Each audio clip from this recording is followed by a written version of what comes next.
Hello, everyone. This is Kathleen, and I'm here on Thursday with what I'm going to call like a throwback Thursday. I've had a hard time this last week getting anything done because, well, I've got a lot on a to-do list anyway, but um, I deal with some anxiety generally in my life, and this last week has not been good for that. Let me just say that.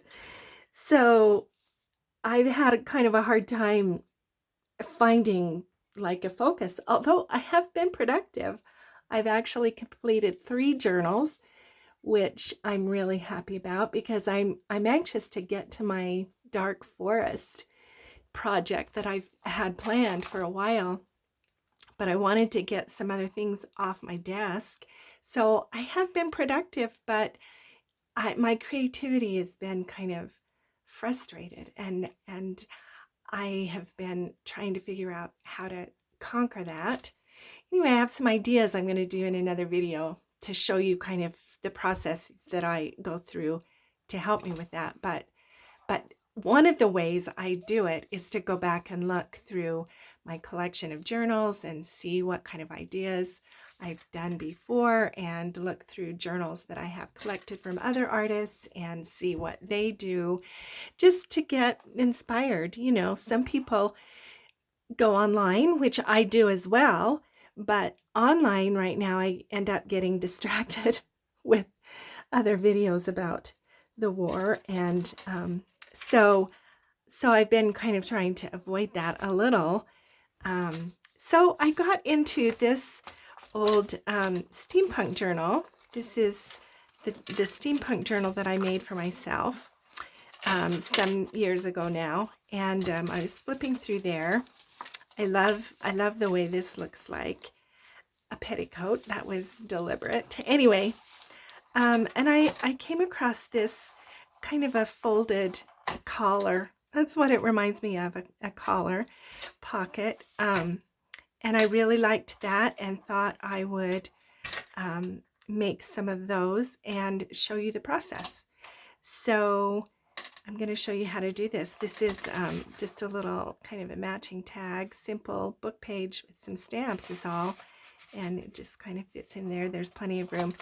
Actually, this is a pocket, but I only glued it on 2 sides, which actually makes it a tuck in my mind. This is the way I divide things in my mind, but anyway, no matter, it could be either one. So let me put this away and I'll show you how to do it. I actually have a whole kind of this little pocket, zipper pocket full of pocket ideas as well, but and I can do more pockets, templates, like my tag templates, if that's of interest to anybody. Anyway, let me show you how to do this one. So it can be either direction on a page. It can go, this way as it was in the book, or it can also go this way. So this is just kind of like a little pocket pattern that I can look at and use to repeat it. There's, it can be made in any style, obviously, just depending on what you like. So obviously the easiest way to make this is with a double-sided paper. And it's just folded over. And another really wonderful thing about this is you can just use offcuts and scraps. So you can take the cutoff from another project and just fold it and make one of these cute collar pockets. All right, so here's a couple of examples that I have. This one hasn't been decorated yet. This one is just vintage. It could go steampunk, it could go vintage. It's just kind of ready. It has these 2 little embellishments on it. This one is kind of undecorated yet as well. But I also want to show you that, as I say, the easiest way to do it is with double-sided paper. But if you don't have double-sided paper, you can just put another paper on the back, right? This one, I just used some dictionary page to line that. So it's just like a lining. Okay, so what you do is you decide how wide you want the pocket. And if you're working in a journal, then you can just measure the page and then you know how wide to make it.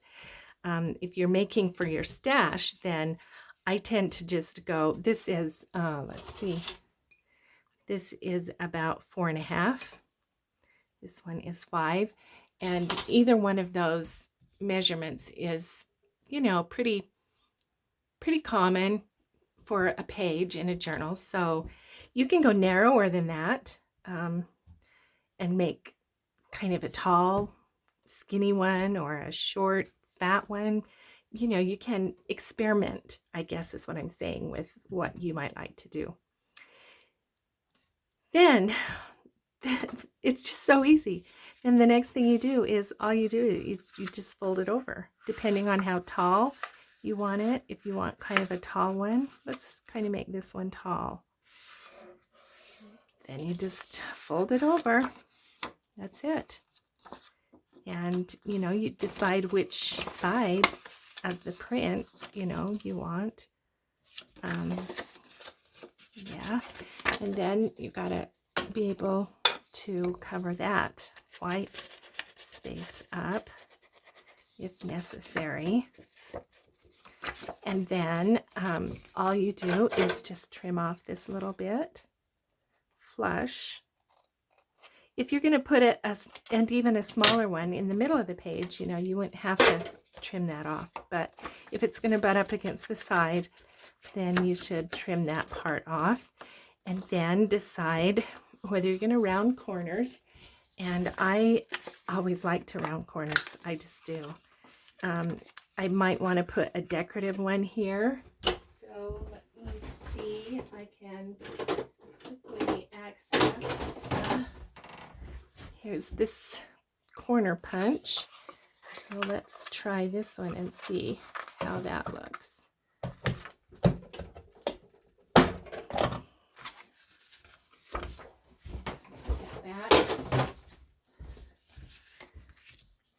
Pretty good, except it doesn't look as great against that. Yeah, it doesn't do anything for me. But maybe it will later when I get a focal point underneath it somehow. So, but anyway, the point is you can, you know, embellish that corner if you want. I may have to put a little piece of paper behind there so that that shows up, but anyway, we'll do that later. So that's it. That's essentially it. You can make it shorter, narrower, whatever you think.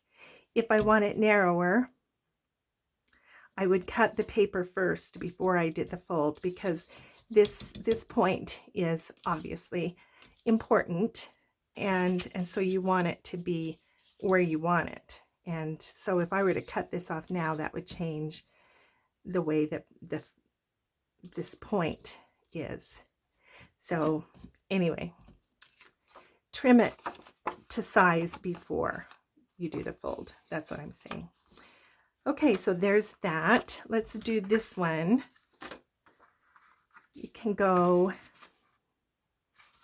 either way, I think. And it might depend on what I want under here showing. I think I want this one to show. And I need to decide how deep or shallow I want that collar to be. I think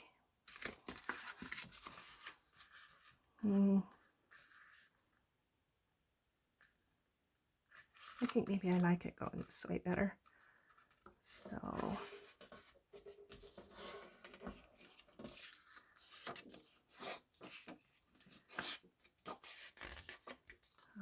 right. Now turn it over, trim that off.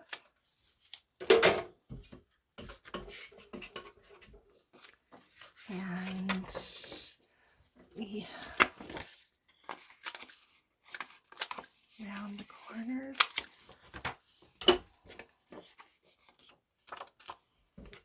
And distress. This brown against this blue is going to create a bit of a green, which is going to match, it's going to blend those colors.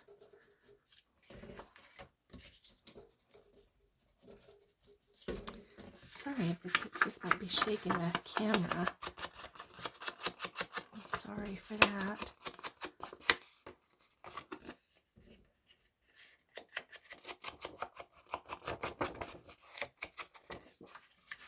Okay, now one of the things that needs to happen is I need to glue down this edge.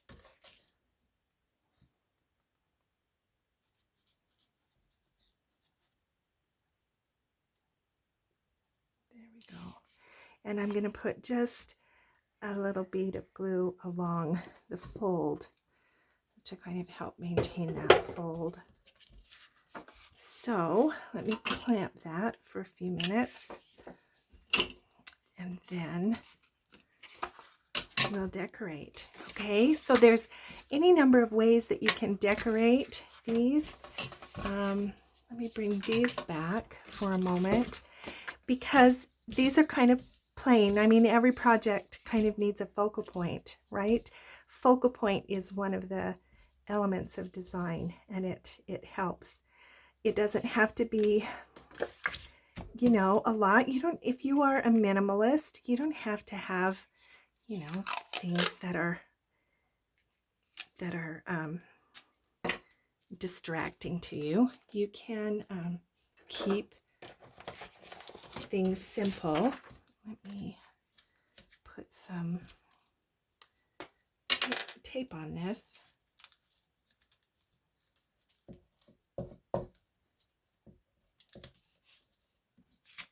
Oh, good grief. I couldn't get my great big glue stick. For some reason, they were out of it or something.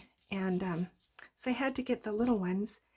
And sadly, it's harder to do this thing with the glue stick on the smaller ones.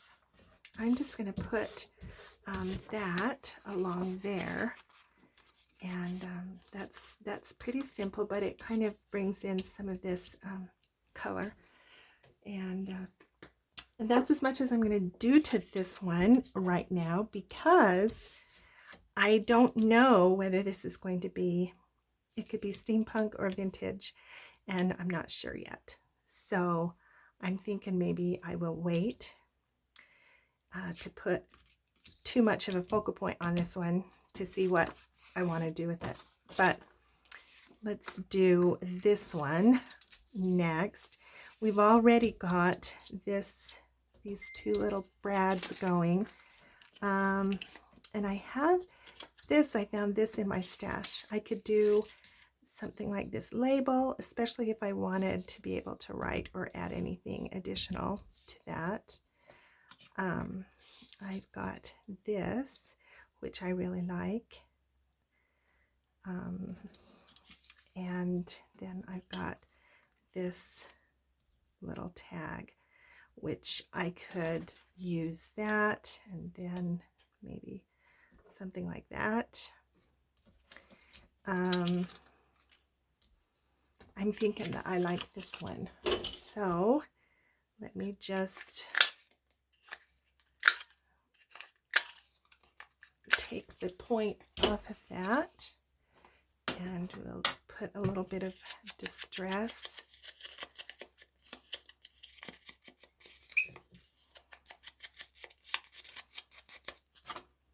here, and get the glue. Oh my word, 15 minutes already.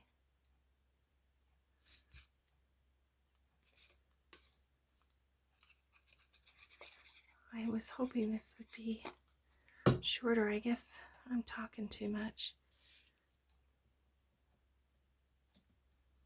There we go. Yeah, I like it. I like it a lot, actually. Okay, that one's done. And then there's this one. I quite like this on this one, so I'm gonna do this.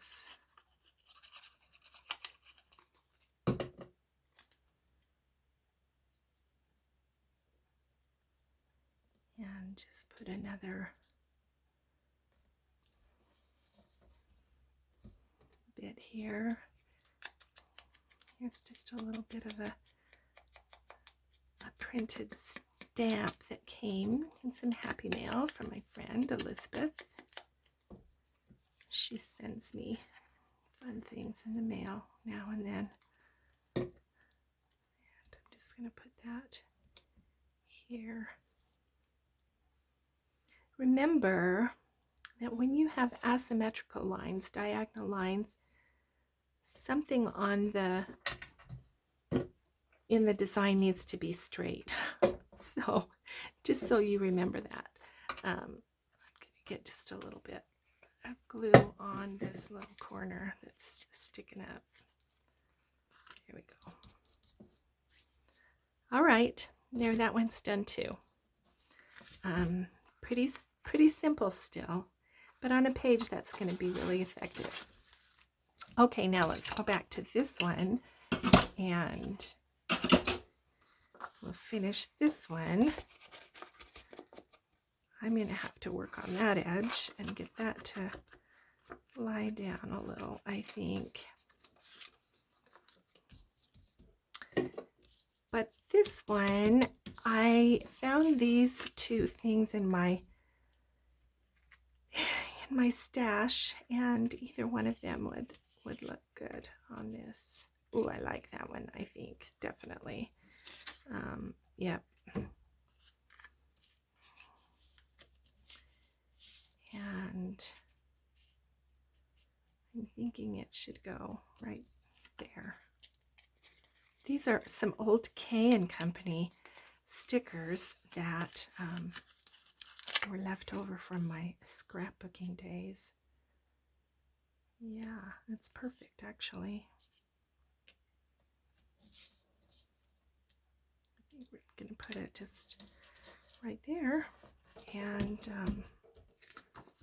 yeah, so that would be perfect. And you could leave this as a tuck spot as well if you wanted, or just, you know, glue it down.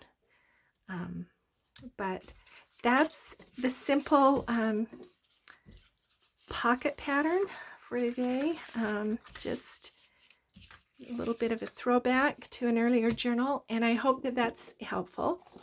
And so let me know in the comments if you want me to do these pocket patterns as well as tag templates, or if there's anything else you want to see. I've been kind of trying to figure out kind of like a video schedule or content schedule or something. So if there's anything that you've been wanting to see or have questions, or just let me know in the comments and I'll put it on my list. Thanks so much for being with me, and we'll see you again